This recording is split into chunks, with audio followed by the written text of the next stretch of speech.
Nyinyi mnajua kuna barabara ingine tulianzisha kutoka Maralal kwenda Losuk.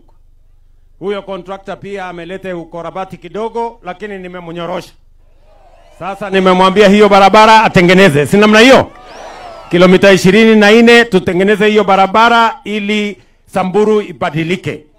Leo tena mimi naenda kuanzisha barabara kutoka Maralal. Nyinyi mnanielewa? Iende mpaka Morijo. Alafu itoke Morijo iende moja kwa moja mpaka Baragoi. Nyinyi mnanielewa? Si dunia mnataka tubadilishe? Mnasema tubadilishe Samburu? Sikizeni watu wa Samburu. Samburu haiwezi kubadilishwa na maneno matupu. Samburu itabadilishwa na miradi na mipango ya maendeleo. Ama namna gani Samburu? Si namna hiyo? Ndio tumesema hatutaki siasa ya ukabila na chuki. Tunataka siasa ya maendeleo na mipango na miradi. Ama mnasemaje watu wa Maralal? Ama mnasemaje watu wa Kisima? Tuendelee namna hiyo? Na nimemwambia huyu contractor na waziri yuko hapa.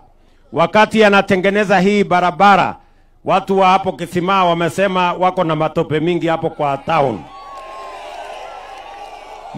Muko na town hapa Kisima? So niwawekee lami kidogo hapo ikae. Ikae chonjo. Si ndio?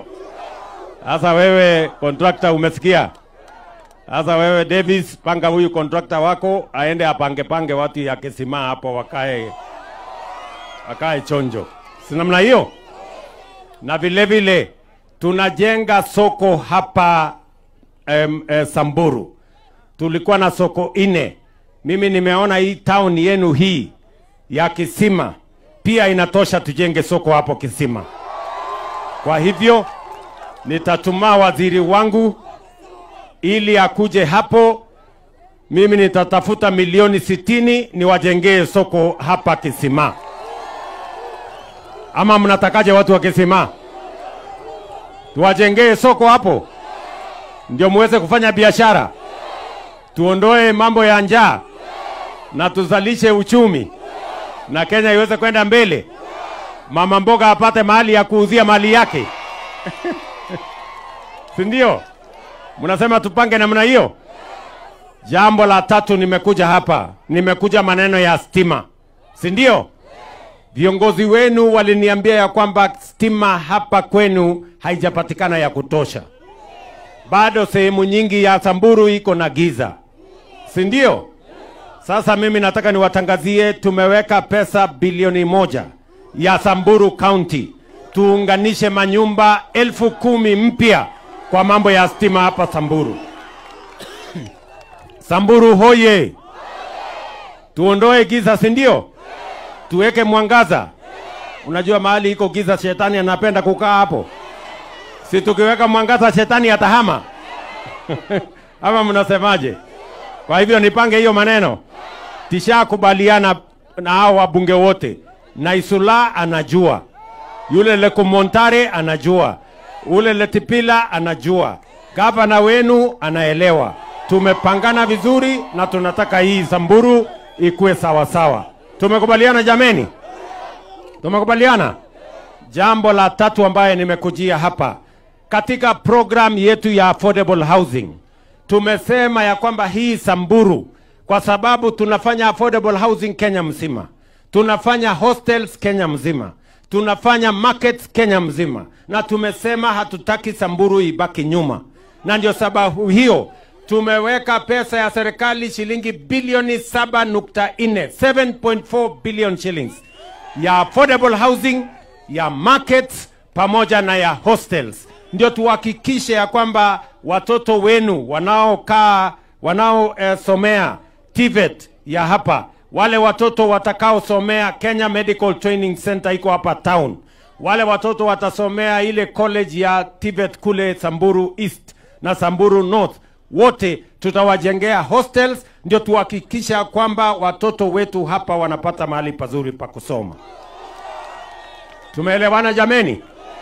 Na vile Leo mimi nitatangaza University College ya hapa Maralal ya Samburu.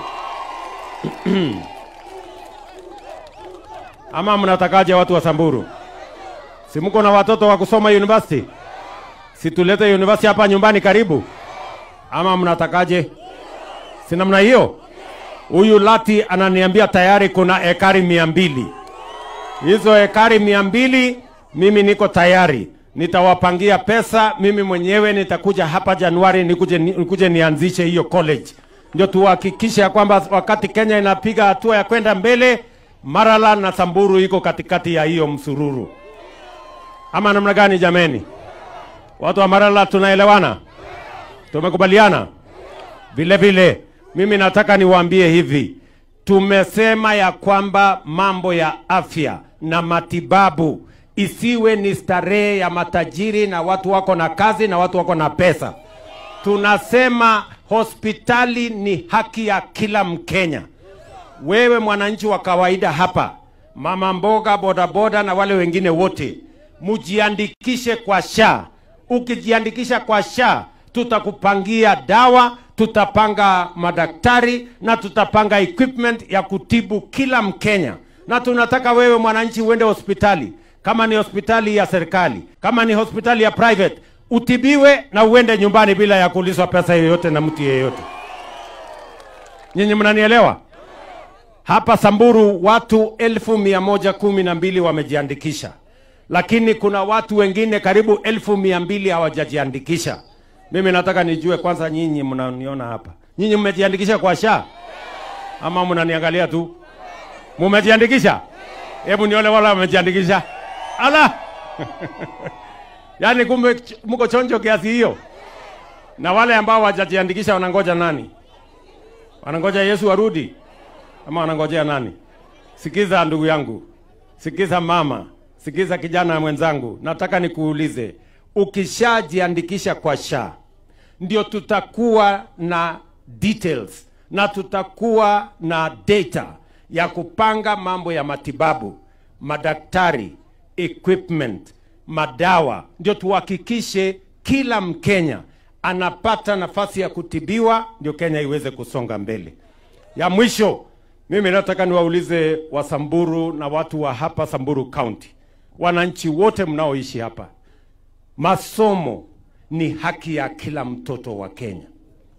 Pale nyuma tulikuwa na matatizo, hatukukuwa na walimu ya kutosha. Sasa serikali ya Kenya tumeajiri walimu 1100 kufikia sasa. Tumetengeneza madarasa 1023 na tumeweka pesa ya kutosha kusomesha watoto kwa TVET na university. Mimi nawauliza ndugu watu wa Samburu, musikubali tusomeshe watoto wa Kenya na watoto wa hapa Samburu wabaki nyumbani. Mnanielewa? Watoto wenu mtalete tuwasomeshe jameni. Kila mtoto akuje shuleni. Kila mtoto akuje shuleni. Mtanisaidia kuleta watoto shuleni niwasomeshe. Wangapi watalete watoto niwasomeshe jameni? Sawa sawa. Kama serikali, mambo ya elimu ndio inatupatia usawa. Mtoto wa tajiri, mtoto wa rais, mtoto wa mama mboga, mtoto wa maskini, wote wanakuwa sawa wakipata elimu. Nyinyi mnanielewa? That is why education is important. Na ndio sababu hiyo nimeambiwa ya kwamba tuko na shule yetu hapa ya Kisima Girls. Si ndio? Nasikia walikuwa wanatafuta dormitory. Si ndio? Sasa kwa sababu dormitory kuna maneno ilisemekana ya kwamba pesa itatafutwa. Sasa wale watu walisema sawa sawa tu namna hiyo. Lakini sasa hapa nitawapatia shilingi. Mwalimu yuko wapi? Mwalimu ndio huyu. Sasa wewe ongea na huyu mtu yangu wapi Fabian. Wewe Fabian, panga na huyo mama shilingi 500,000 ya hiyo shule ijengwe, waanzishe dormitory. Si ndio? Na huyu Naisula atapanga.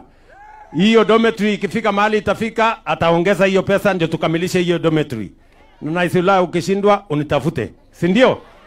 Ama namna gani? Tunaendelea namna hiyo. Tushirikiane pamoja. Tuendelee pamoja. Watu wa hapa Kisima tunakubaliana jameni? Sikizeni watu wa Kisima. Kenya hii haiwezi kubadilishwa kwa maneno ya bure. Siasa duni ya ukabila na chuki na migawanyiko na mambo ya kisirani na hasira. Kenya inabadilishwa tukijenga barabara vile tunataka kujenga hapa. Kenya inabadilishwa tukiunganisha stima kwa manyumba yenu. Watoto wenu wakisoma, tukipanga mambo ya matibabu. Hiyo ndio Kenya inabadilika. Tunaelewana? Wale majamaa wengine hawana mpango yoyote. Kazi yao ni ukabila na chuki. Akili yao inaishia kwa kugawanya shares ya serikali. Ati mnasikia ati wanaume 5 wanaenda kuketi chini, ati wanagawa serikali ya Kenya, ati wewe chukua 50%, wewe chukua 10%, wewe chukua 20%. Mimi nataka niwaambie wale, serikali si yenu bwana. Serikali ni hawa wananchi wote, hawa ndio wenye serikali. Wacheni akili ndogo. Ama namna gani? Kwani serikali si ni yetu sisi zote? Ati wanaume 3 wameenda kuketi chini sijui kwa kona, ati wanagawana. Hiyo ni upumbavu bwana. Wacheni upuzi. Ama namna gani? Ama mnasemaje ndugu zangu? Mimi nataka niwaulize wale majamaa, yani mpango yoyote hawana, ya barabara hawana, ya stima hawana, sera, mpango, agenda, hata akili.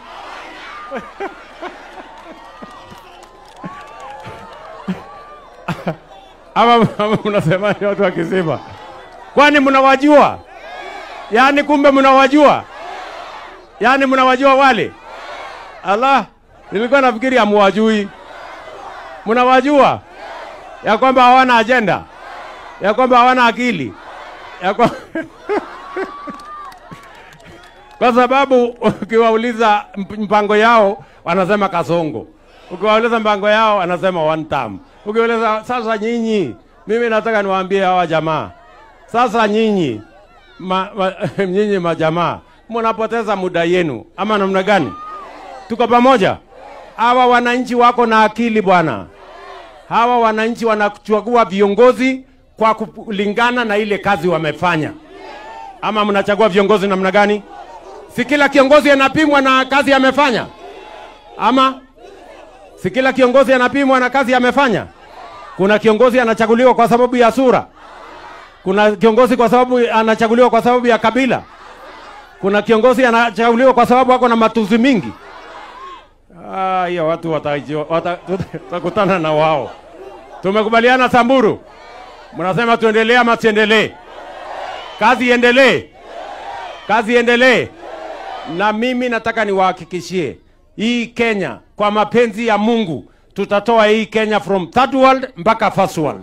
Kwa sababu tuko na mpango, tuko na maono, na tuko na rasilimali ya kubadilisha hii Kenya ikuwe first world country. Tunaelewana? Tuko pamoja? Vijana muko? Vijana muko? Na kina mama, na wazee, na Kisima, na Samburu. Hebu nione wala anasema tuko pamoja kabisa. Aya, kwa sababu bado tunaenda mahali mbali. Na mimi naona nitarudi hapa. Mimi naona nitarudi hapa. Hapana. Kwa sababu unajua nimelala siku moja, nilikuja jana. Mimi naona nitakuja kulala hapa wiki moja kabisa.